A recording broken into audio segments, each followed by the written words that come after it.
샬롬. 오늘도 복되고 좋은 날이 밝았습니다. 오늘도 주의 말씀으로 하루를 시작하겠습니다. 요한복음 18장 15절에서 18절까지 보도록 하겠습니다. 시몬 베드로와 또 다른 제자 한 사람이 예수를 따르니 이 제자는 대제사장과 아는 사람이라. 예수와 함께 대제사장의 집들에 들어가고 베드로는 문 밖에 서 있는지라.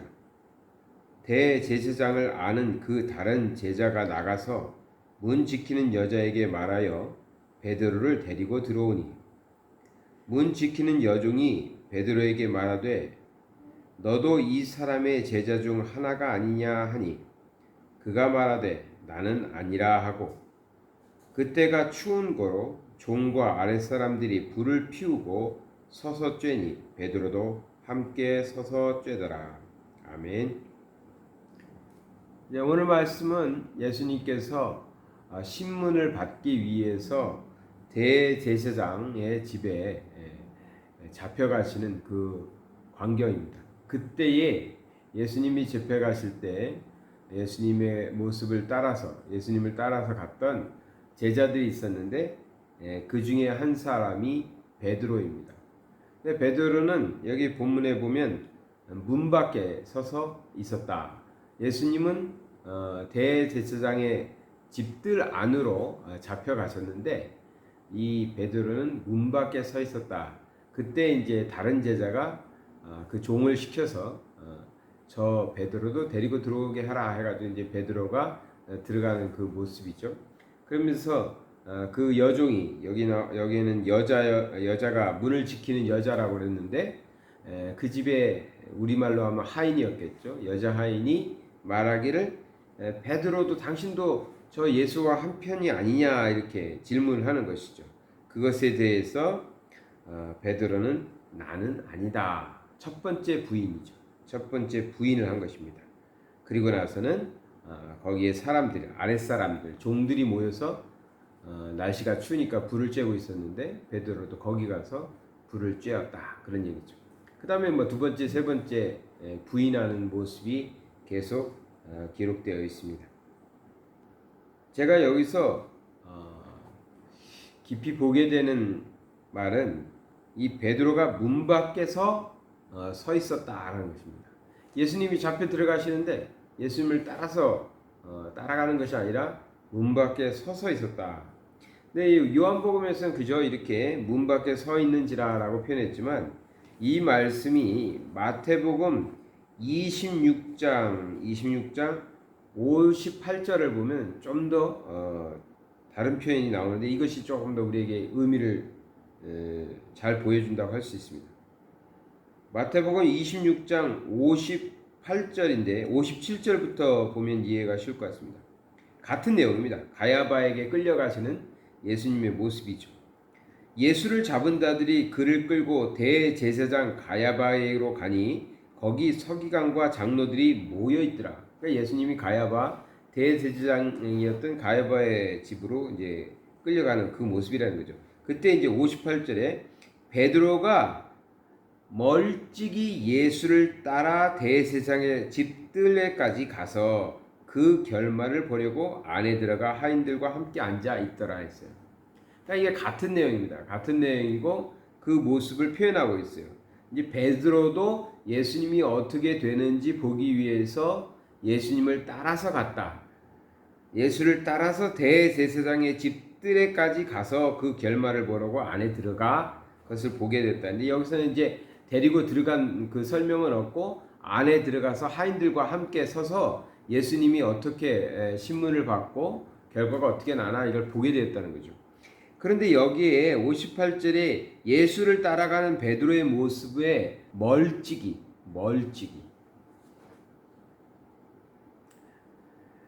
베드로가 멀찍이 예수를 따랐다라고 표현되는 겁니다. 그래서 이 멀찍이라는 표현이 저는 지금 마음에 다시 한번 생각하게 됩니다.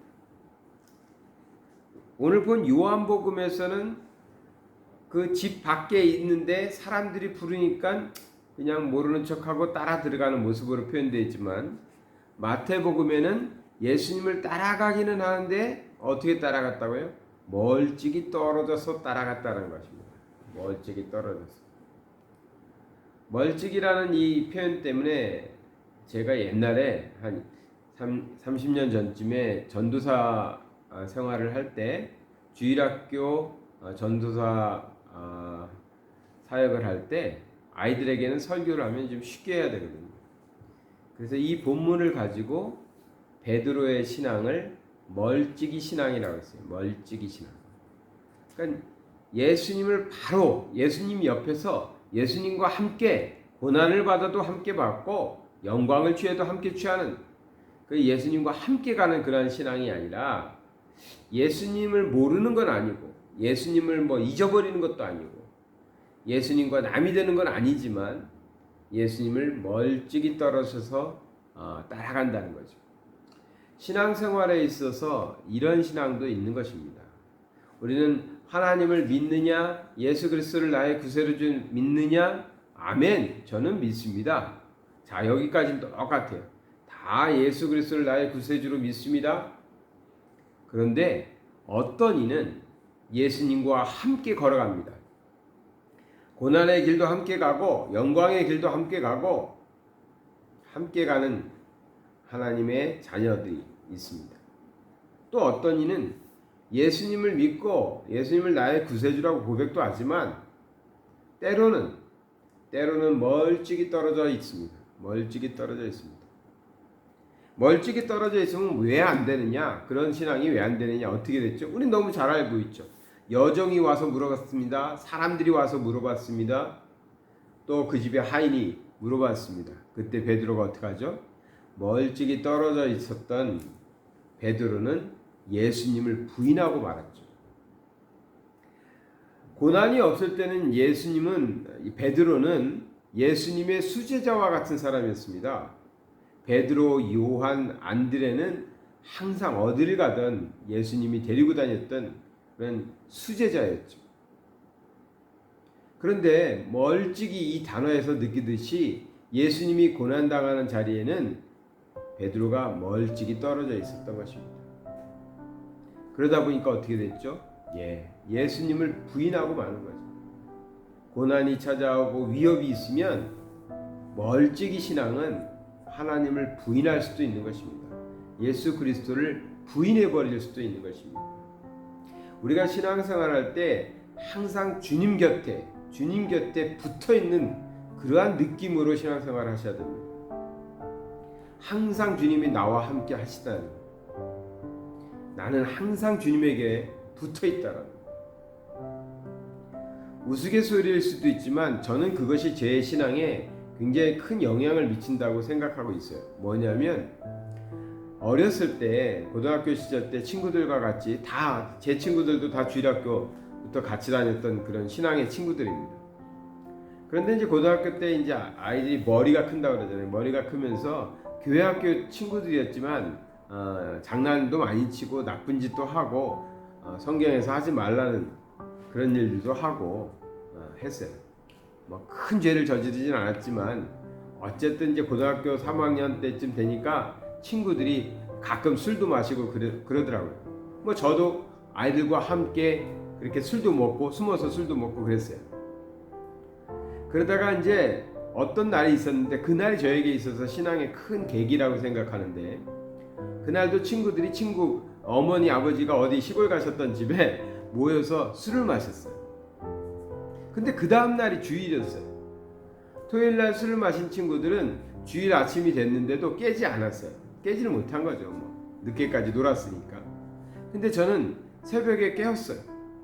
잠에 깨서 머리를 감고 그 친구네 집에서 머리를 감고 교회를 갔어요. 그러니까 친구들이 뭐라고 했어요. 야, 너 냄새 나는데 어디 교회 가려고 그러냐? 오늘은 가지 말자. 그랬어요. 어저께는 틀림없이 친구들과 하지 말라는 일을 했죠. 술도 먹고 그랬죠. 근데 주일 아침에 어제 내가 그랬다고 해서 주일날 교회 안 가는 것은 아니다, 그런 생각이 들었습니다. 그래서 교회를 갔죠. 제가 전에 우리 성도님들한테도 말씀드렸잖아요. 교회 안 가면 죽는 줄 알고 살았다고. 교회를 갔는데 그러다 보니까 이제 눈치 빠른 선생님들, 교회학교 선생님들은 눈치를 챘겠죠. 냄새도 나고 그러니까. 근데 아무도 야단은 치지 않으셨어요. 근데 제가 그때 그런 기준이 있었어요. 적어도 우리가 살아가면서 혹은 하나님이 다 기뻐하시는 그런 행위만 하진 않죠. 어쩔 때는 잘못도 하고 죄도 질 수 있습니다. 그러면 우리가 죄를 지었을 때, 잘못을 했을 때는 하나님과 주님으로부터 멀어져 있어야 되나요? 죄를 질 때는 하나님과 멀어져 있고 다시 내가 거룩해지면 그때는 하나님께 가까이 갈 수 있는 건가요? 저는 그때 그렇게 생각하지는 않았어요.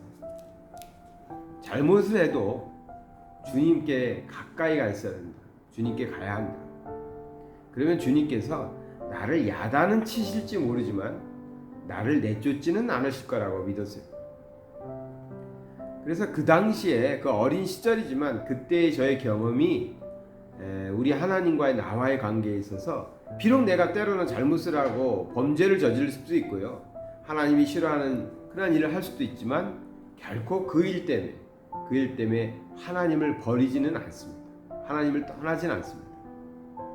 즉 멀찍이 떨어져서 주님을 쫓아가는 인생은 안 살려고 하는 것이죠. 정말 염치 없지만 죄진 몸으로, 잘못한 몸으로 염치 없지만 그래도 주님 바로 옆에 붙어 있으려고. 근데 바로 옆에 붙어 있다고 보면 주님 닮아가고 주님이 싫어하는 일 덜 하게 되고 그러면서 우리의 삶이 성화되어 간다고 저는 믿습니다. 그래서 멀찍이 신앙이 위험한 것이죠. 다 예수 믿고 다 하나님 따른다고 하지만 우리가 혹은 어떨 때는 내가 잘못해서 어떨 때는 위험해 보여서 어떨 때는 고난받는 것이 두려워서 주님으로부터 멀찍이 떨어져 있으려는, 그렇지만 나는 하나님 믿으니까 하나님의 자녀니까 하면서 그러나 가까이 가기는 두려워하는 그러한 신앙은 참 위험하다는 것이죠. 베드로가 다른 제자도 아니고 베드로가 예수님을 3번씩이나 부인할 거라고 생각했겠습니까? 사랑하는 성도 여러분, 우리가 살아갔을 때 때로는 하나님과 함께하는, 주님과 함께 걸어가는 그 길이 정말 좋기만 한 길은 아닐 수도 있습니다. 때로는 오늘날처럼 한국 사회에서 기독교가 이렇게 조롱을 당하고 교회가 욕을 먹는 이 시점에 주님의 은과 함께 걸어가는 것이 어쩌면 힘들고 고난의 길일 수도 있습니다. 많은 것을 양보하고 많은 것을 포기해야 되는 그런 길일 수도 있습니다. 그러나 오늘 베드로를 통해서 우리가 배우게 되는 것은 그렇다 할지라도 어떤 고난이 있을지라도 멀찍이 떨어지는 것만큼 위험한 일은 없다. 항상 주님 곁에서 주님과 함께 가심으로 승리하시는 저와 여러분 되시길 바랍니다. 사랑의 하나님 아버지, 감사드립니다. 오늘 말씀을 통해서 우리는 언제나 어떤 때에도 어떤 장소에서도 하나님 또 우리 예수님 바로 옆에서 함께 살아가는 자들 되게 하여 주시옵소서. 예수 그리스도 이름 받들어 기도드리나이다. 아멘.